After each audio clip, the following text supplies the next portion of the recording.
नमस्कार। आज का विचार है प्रोफेसर मनोज सिन्हा जी ने लिखा है, तार तार होती भाषा की मर्यादा। भारत का सार्वजनिक जीवन इस समय एक गहरे अंतर्विरोध से गुजर रहा है। एक तरफ देश सुशासन, नीतिगत सुधारों और विकास की नई प्राथमिकताओं के साथ आगे बढ़ रहा है, तो दूसरी तरफ राजनीतिक संवाद है।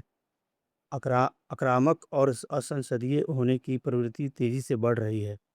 लोकतंत्र में विरोध करना संवैधानिक अधिकार है, लेकिन जब विरोध की भाषा में शिष्टता गायब हो जाती है, तो नीतिगत बहस का स्थान केवल व्यक्तिगत कटुता ले लेती है। यह कसौटी सत्ता पक्ष और विपक्ष दोनों पर समान रूप से लागू होती है। राजनीतिक भाषा केवल विचारों की अभिव्यक्ति का माध्यम नहीं है, वह समाज की सत्ता, संस्कृति, नागरिक चेतना का निर्माण करती है। राजनीतिक संवाद यह तय करता है कि समाज में असहमति का स्वरूप कैसा होगा। यदि अपमान और असत्यता असत्यापित आरोप की विमर्श का मुख्य जरिया बन जाए, तो तथ्यपरक और गंभीर भाषा किनारे हो जाती है। जब शीर्षक नेतृत्व की भाषा संयमित होती है, तो समाज में विमर्श का स्तर परिपक्व बनता है। इसके विपरीत जब भाषा का स्तर गिरता है, तो उसका सीधा असर सामाजिक सद्भाव पर पड़ता है। आज सार्वजनिक जीवन का संकट यह है कि राजनीति में नीतिगत विरोध और व्यक्तिगत हमले के बीच का अंतर मिटता जा रहा है। असहमति लोकतंत्र की शक्ति है, लेकिन जनादेश को नकारना लोकतांत्रिक विवेक को कमजोर करता है। विरोधी दल सत्ता के वैकल्पिक दावेदार हैं, व्यवस्था के शत्रु नहीं। राजनीतिक कटुता का सबसे गंभीर परिणाम तब होता है जब राजनीतिक विरोधी को विरोधी मानने के बजाय शत्रु मान लिया जाता है। लोकतंत्र में सत्ता और विपक्ष दोनों एक दूसरे की राजनीतिक विविधता स्वीकार करनी होती है। जब यह स्वीकार्यता कमजोर पड़ती है, तब हर असहमति देश हित और देश विरोध के द्वंद्व में बदलने लगती है। फिर संवाद का उद्देश्य दूसरे को समझाना नहीं, उस नैतिक रूप से खारिज करना बन जाता है। ऐसी राजनीति में समझौता कमजोरी दिखाई देता है और मतभेद को स्थान देना राजनीतिक अपराध जैसा बना दिया जाता है। जब राष्ट्रीय स्तर पर कोई नेता सार्वजनिक मंचों में अमर्यादित शब्दों का प्रयोग करता है, तो पार्टी के कार्यकर्ता और समर्थक उसी भाषा को अपना मानकर मान लेते हैं। इस प्रकार मंचों से शुरू हुआ भाषा प्रदूषण धीरे धीरे समूचे सामाजिक परिवेश को प्रभावित करता है। नेताओं को यह याद रखना होगा कि वे समाज के सार्वजनिक आचरण का पैमाना भी तय करते हैं।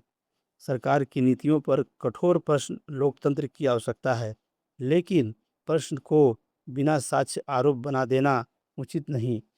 चुनावी प्रक्रिया, संवैधानिक संस्थाओं या सरकार की नीयत पर गंभीर आरोप केवल राजनीतिक मंच से दोहराने पर से प्रमाणित नहीं हो जाते। जितना गंभीर आरोप होगा, उतना ही ठोस उसका प्रमाण अपेक्षित होगा।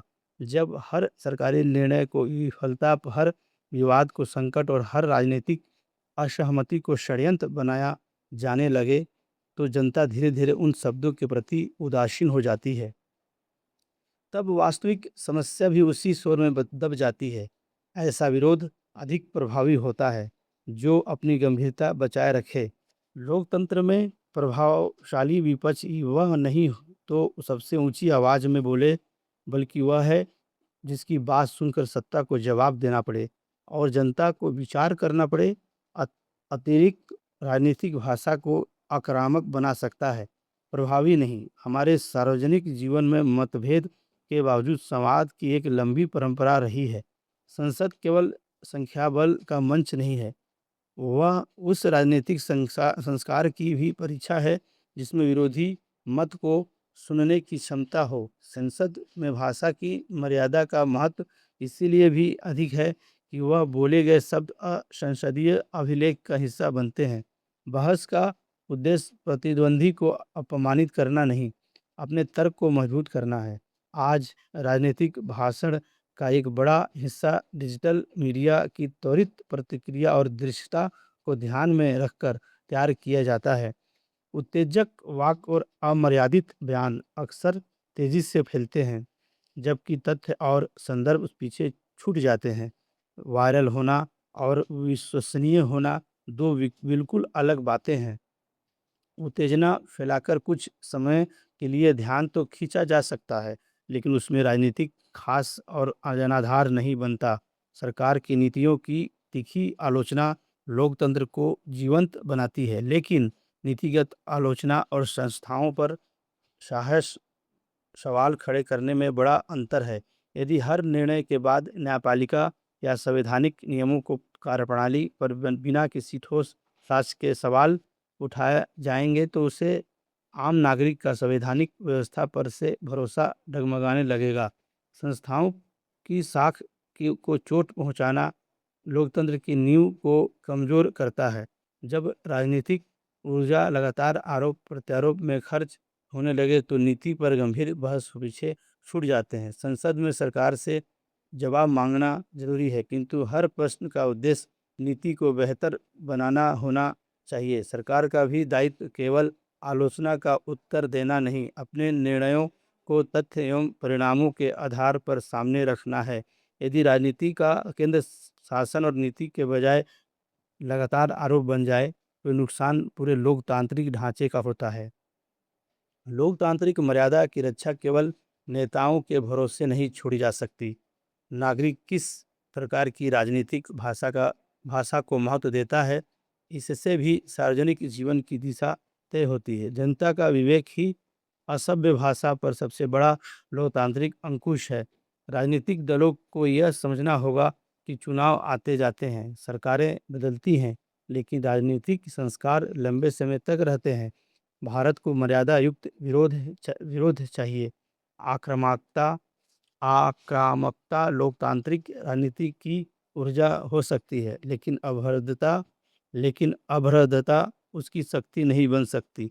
सत्ता बदल सकती है, दल बदल सकते हैं, लेकिन सार्वजनिक भाषा के संस्कार समाज में लंबे समय तक रहते हैं। इसलिए राजनीति को जीतने से पहले अपने शब्दों को जीतना होगा। लेखक आर्यभट्ट कॉलेज दिल्ली विश्वविद्यालय में प्रिंसिपल हैं। धन्यवाद।